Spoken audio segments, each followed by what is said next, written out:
Hello students, we are back with the chapter of genetics.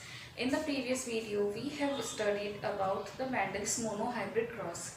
We have studied that the cross made by keeping a character, one character in mind, then that cross is known as monohybrid cross, and in that cross we have received the ratio of 3:1 in F2 generation. So in this video, we will proceed the chapter with dihybrid cross. As we know that dihybrid cross is a cross which is done by keeping in mind at least two characters. We are considering two characters at a time. So when Mendel performed this experiment of dihybrid cross, he considered two characters that were shape and color of the seeds. So shape he considered to be round and wrinkled. Wrinkled means जो थोड़ा सा change होता है, पिचका हुआ सा होता है, flatted इनफ्लैटेड type का होता है. देन कलर में he considered yellow and green. यहाँ पर इसने दो चीज़ें कंसीडर करी थी. एक तो उसने देखा था शेप और दूसरी चीज़ जो उसने देखी थी वो था कलर. इसलिए इस क्रॉस को हम बोलते हैं डाईहाइब्रिड क्रॉस. प्रीवियस वीडियो में उसने केवल लेंथ को कंसीडर करा था, तो ओनली एक ही कैरेक्टर था, इसलिए वो था मोनोहाइब्रिड क्रॉस. ये क्रॉस मोनोहाइब्रिड क्रॉस से थोड़ा सा अलग होता है. यहाँ पर दो कैरेक्टर को हम लोग कंसीडर करके क्रॉस करवाते हैं. तो let's start the cross. Mendel cross pure round and yellow seed with pure wrinkled and green seed. अगर अपन इनका जीनोटाइप देखें, राउंड को भी denote by capital R and yellow को अपन बनाते हैं वाई से. देन इनका जो जीनोटाइप आता है हमारे पास वो कुछ इस तरह से होता है. क्योंकि ये पेरेंट्स जो हैं वो प्योर है, होमोजाइगस है. होमोजाइगस है और कैपिटल हमेशा डोमिनेंट कैरेक्टर को रिप्रेजेंट करता है. तो यहाँ पर जो राउंड कलर है that is dominant character. Again yellow colour is dominant character. Pure wrinkled जो है वो रिसेसिव कैरेक्टर है और इसी तरह से ग्रीन जो है वो रिसेसिव कैरेक्टर है. तो F1 जनरेशन में जो हमने पेरेंट प्लांट लिए हैं वो पेरेंट प्लांट का जो जीनोटाइप है हमारे पास ये वाला आता है. इन प्लांट्स को जब हम क्रॉस करते हैं तो F1 जनरेशन में जो सारे प्लांट्स हैं वो हमें इस तरह से मिलते हैं. This is the F1 generation. अब F1 जनरेशन का जो जीनोटाइप होगा उसमें कैपिटल आर भी प्रेजेंट है, इसलिए जो प्लांट्स होंगे वो राउंड होंगे. और वाई भी प्रेजेंट है, इसलिए जो प्लांट्स होंगे वो येलो होंगे. तो all the plants obtain are round and yellow. F1 generation में सारे प्लांट्स जो आते हैं वो कैसे होते हैं? Round and yellow, because it is dominant. And we know that only the dominant characters express themselves in F1 generation. अब मेंडल ने अपना जो फर्दर एक्सपेरिमेंट करा था उसमें हमें पता है कि उसने इन्हीं प्लांट का, F1 जनरेशन के प्लांट का सेल्फ क्रॉस करवाया था. सेल्फ क्रॉस करवाने पर जो गैमेट्स आते हैं वो इस तरह से आ सकते हैं. Capital R capital Y, capital R small Y, small R capital Y and small R small Y. इन प्लांट्स का ये जो गैमेट्स है इन प्लांट्स का हम क्रॉस करवाते हैं और देखते हैं कि अब क्या रिजल्ट आता है.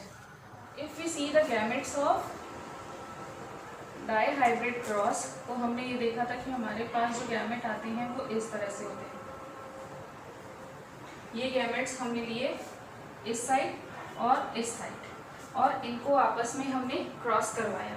क्रॉस करवाया मतलब जैसे यहाँ पे कैपिटल आर, यहाँ पे कैपिटल आर है तो ये दो बार ये और दो बार ही ये वाई लिखा हमने. इसी तरह से इस प्लांट को इसके साथ में क्रॉस करवाया तो यहाँ पर capital R then capital Y and small Y, ये हमने यहाँ पर लिख लिया. यहाँ पर इसको जब क्रॉस करवाना होगा तो ये आर यहाँ पर और ये capital Y and small Y यहाँ पर.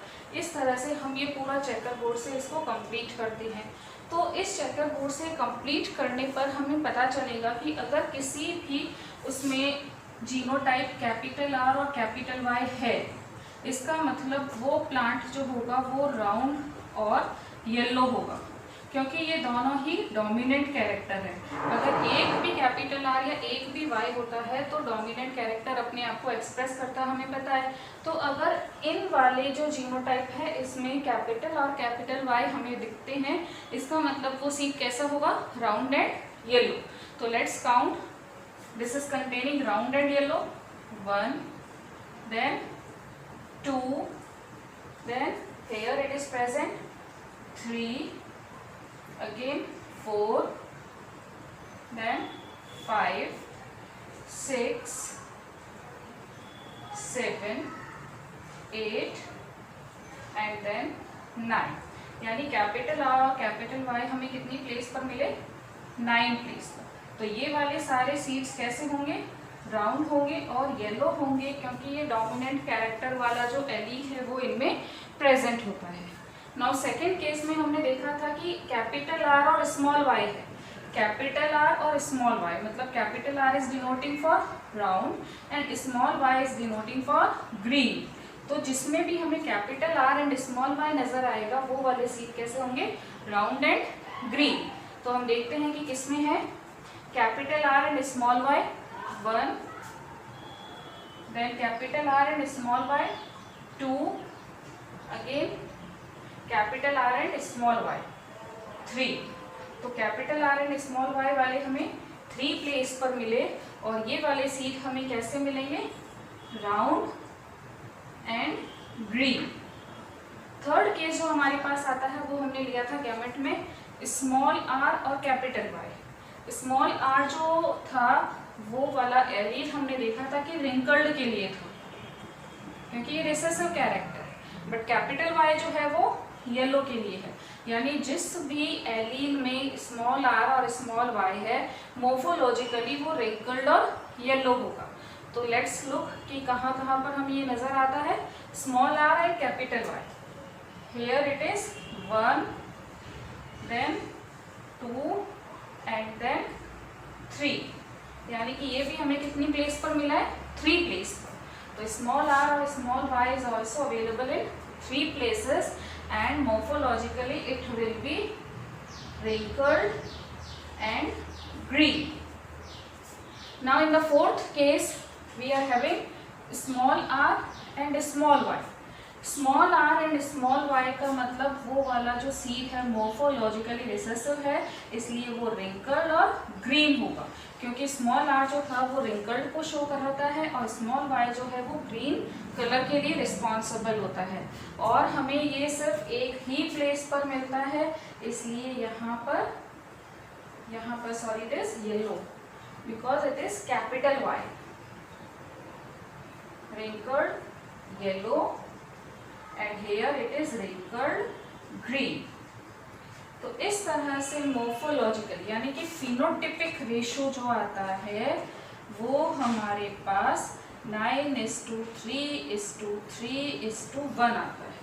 मोनोहाइब्रिड क्रॉस में हमने देखा था कि ये रेशो जो था हमारे पास 3:1 का जीनोटिपिक रेशो था, लेकिन यहाँ पर फिनोटिपिक रेशो जो है वो 9:3:3:1 का आता है।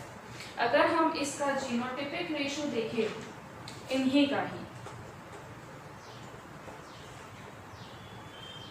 F2 क्रॉस के अंदर, तो वो जो हमारे पास आता है दैट इज 1:2, 2:2, 2:2, 4:1,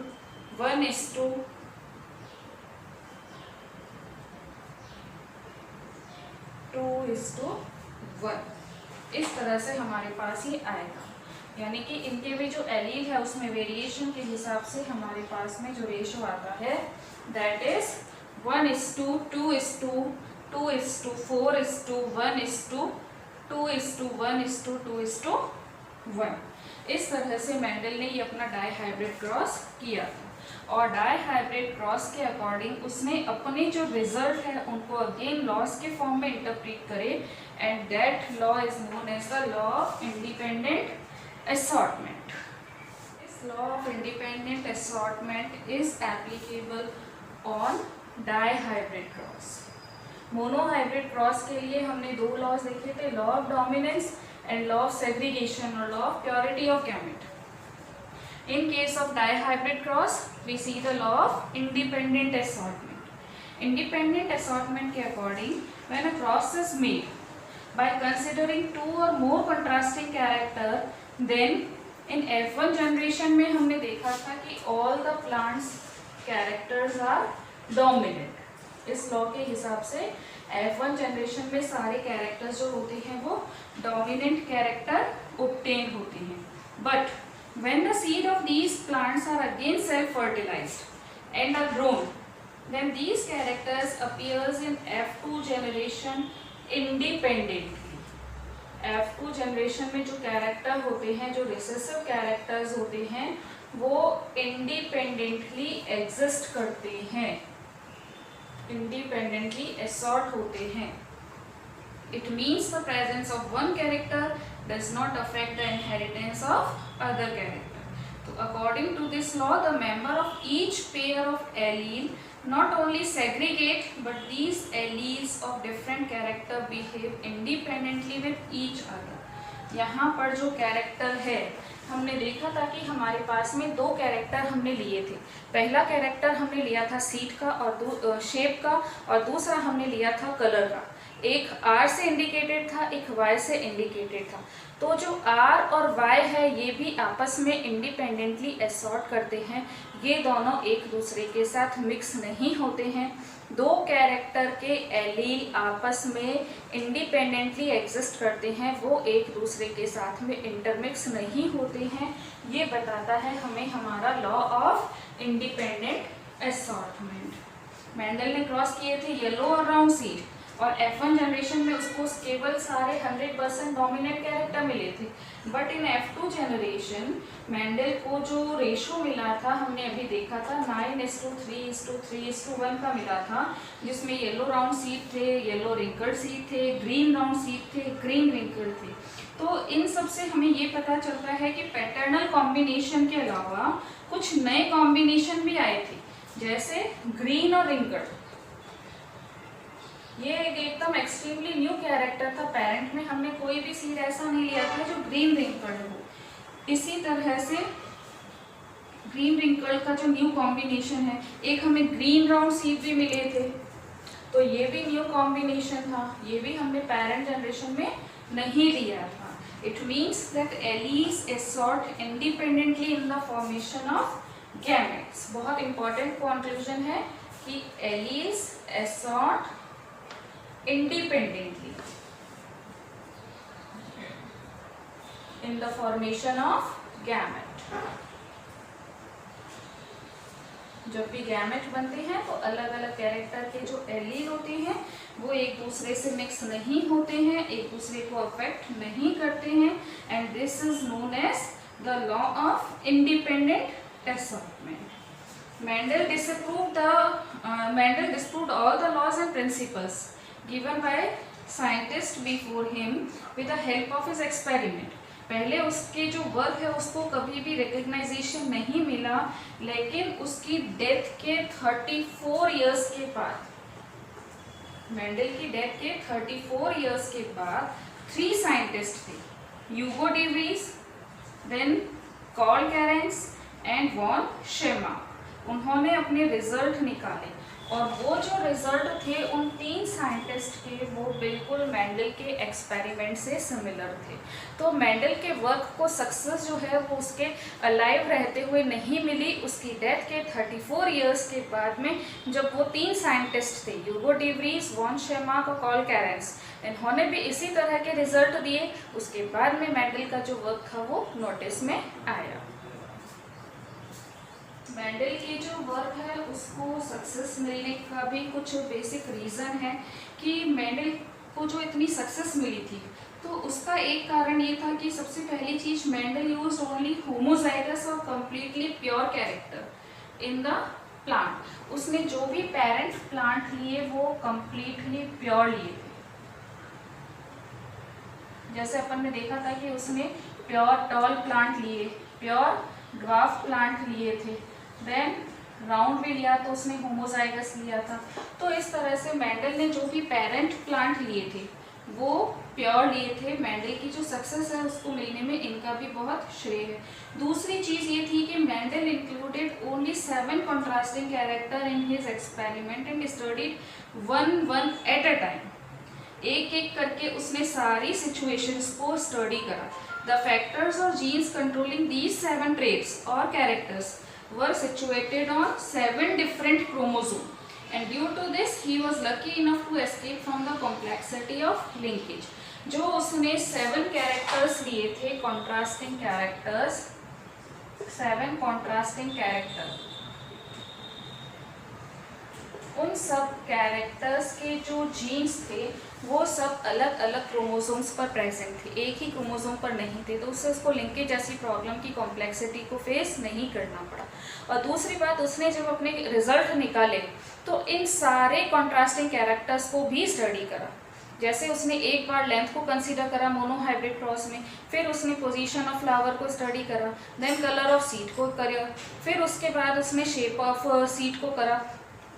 तो कहने का मतलब ये है कि उसने इस तरह से एक एक कैरेक्टर को पूरा स्टडी करा और उसके बाद में अपना मोनोहाइब्रिड क्रॉस का इंटरप्रिटेशन दिया। पर उसको बेनिफिट क्या मिला कि उसने जो 7 कॉन्ट्रास्टिंग कैरेक्टर लिए थे, ये सारे कॉन्ट्रास्टिंग कैरेक्टर के जो जीन्स हैं they are situated on different chromosomes, so he was escape from the complexity of linkage. उसको लिंकेज जैसी कॉम्बिनेशन को फेस नहीं करना पड़ा था। और तीसरा जो उसका रीज़न रहा उसकी सक्सेस को मिलने का, उसने Mendel did his experiment up to F2 and F3 generation only and he kept the record of his experiment systematically. उसने अपने जो भी रिजल्ट करे थे वो F2 या F3 जनरेशन तक निकाले एंड जो रिकॉर्ड थे उनको उसने बहुत सिस्टमैटिकली मेंटेन करा ताकि हर बार वो उसको कंपेयर कर सके, टैली कर सके और अपने रिजल्ट के अकॉर्डिंग कंक्लूजन विड्रॉ कर सके। तो ये कुछ बेसिक रीज़न थे जो मेंडल को सक्सेस दिलाने में रहे। अब हमारे पास में 2 टर्म और आती है, बैक क्रॉस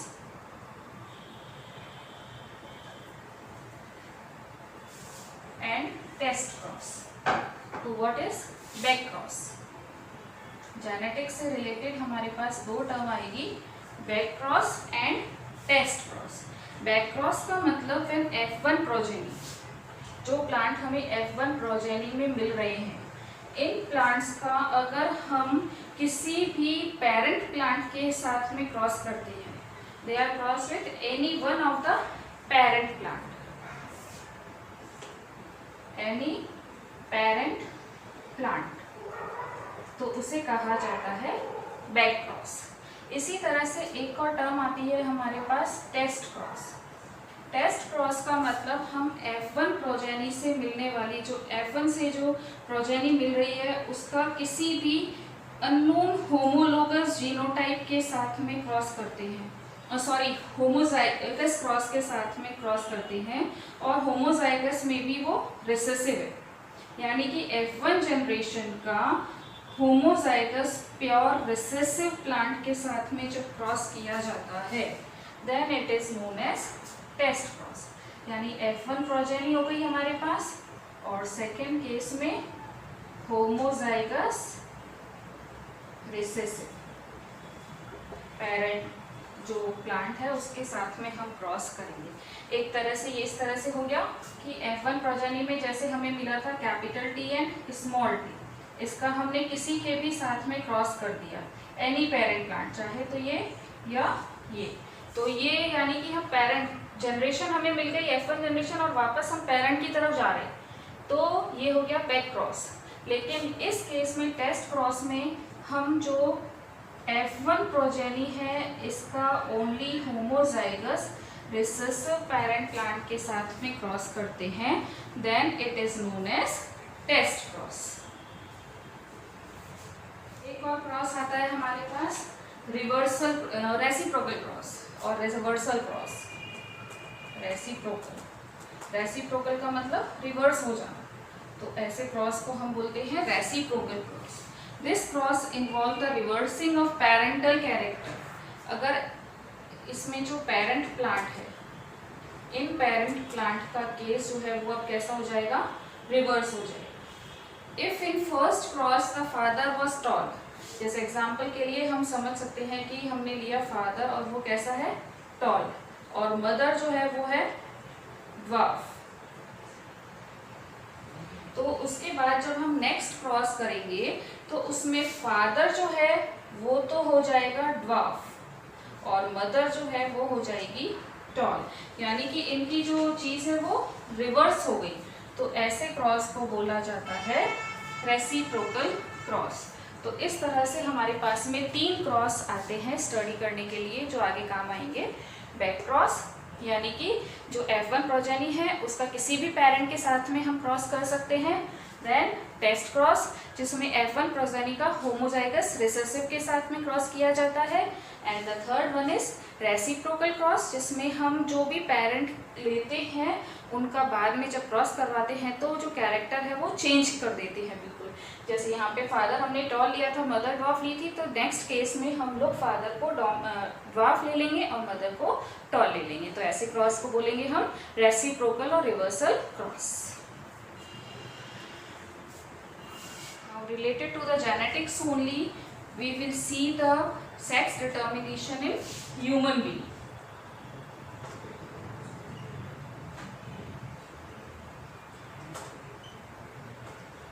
जेनेटिक्स का इम्पॉर्टेंट रोल होता है ह्यूमन बींग्स के अंदर इन फाइंडिंग द जेंडर और सेक्स ऑफ अ बेबी। तो sex determination in human being, how can it be determined?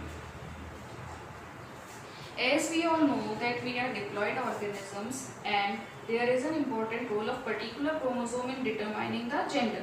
So this type of chromosome which are determined essential for determining the gender or sex of a baby are known as sex chromosomes and the other chromosomes are known as autosomes. दो तरह के chromosomes होते हैं, एक तो autosome और दूसरे sex chromosomes। तो इन क्रोमोसोम से हम किसी भी बेबी का जो जेंडर है वो डिटरमाइन कर सकते हैं।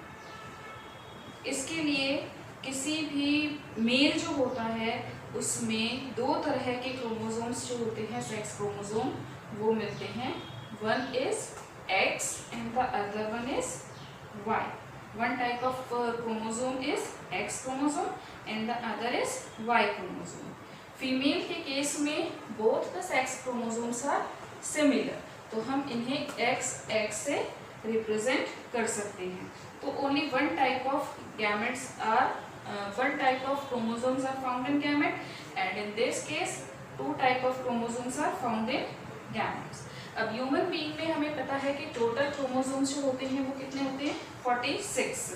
उन 46 में से 44 जो होते हैं दे आर ऑटोसोम्स। जो नॉर्मल क्रोमोसोम्स होते हैं जो सेक्स क्रोमोसोम में इन्वॉल्व नहीं होते हैं वो होते हैं 44 और 2 जो होते हैं वो होते हैं सेक्स क्रोमोसोम्स। अब इस केस में अगर मेल को रिप्रेजेंट करना है तो हम रिप्रेजेंट करेंगे 44 प्लस XY, क्योंकि यहाँ पर ये जो 2 सेक्स क्रोमोसोम होते हैं ये डिसिमिलर होते हैं। तो इसको रिप्रेजेंट करने के लिए हम शो करेंगे 44 प्लस XY और यहीं पर फीमेल को रिप्रेजेंट करना है तो we will denote them by 44 plus XX। XX इसलिए क्योंकि दोनों सेक्स क्रोमोसोम जो होते हैं वो सिमिलर होते हैं। अब मेल में 2 तरह के गैमेट्स बनेंगे क्योंकि यहाँ पर 2 तरह के ये होते हैं सेक्स क्रोमोसोम होते हैं। तो हमारे पास जो गैमेट्स आएंगे मेल में वो कैसे होंगे, जब हाफ हो जाते हैं हमें पता है तो ये हो जाएंगे 22 प्लस X और इधर आ जाएगा 22 प्लस Y। 44 के हाफ हो जाता है 22 और एक X इधर आ जाता है और एक Y इधर आ जाता है। इन दिस वे अगर हम फीमेल की बात करें तो उसमें हमारे पास जो भी गैमेट्स है उन सब में जो क्रोमोसोम्स होंगे वो 22 प्लस X टाइप के ही होंगे क्योंकि यहाँ पर ये दोनों सिमिलर होते हैं। तो अब कॉम्बिनेशन में हमारे पास जो आता है फर्टिलाइजेशन के टाइम जो चांसेस होते हैं वो ये हो सकते हैं कि ये 22+X क्रोमोसोम इसके साथ में भी फ्यूज हो सकता है या इसके साथ भी फ्यूज हो सकता है। अगर ये इसके साथ फ्यूज होता है तो जो कॉम्बिनेशन आता है हमारे पास वो बन जाएगा 44+XX, और अगर ये इसके साथ फ्यूज होते हैं तो कॉम्बिनेशन बनेगा 44+XY। यहाँ पर हमें पता है कि XX किसके लिए है, फीमेल के लिए, यानी कि ये जो बेबी है it will be female, whereas this XY is representing male, तो यहाँ पर ये कॉम्बिनेशन किसको देगा, मेल को बर्थ देगा। तो इस तरह से मेल और फीमेल का जो जेंडर है वो सेक्स क्रोमोसोम की हेल्प से निकल सकता है या पता चल जाता है।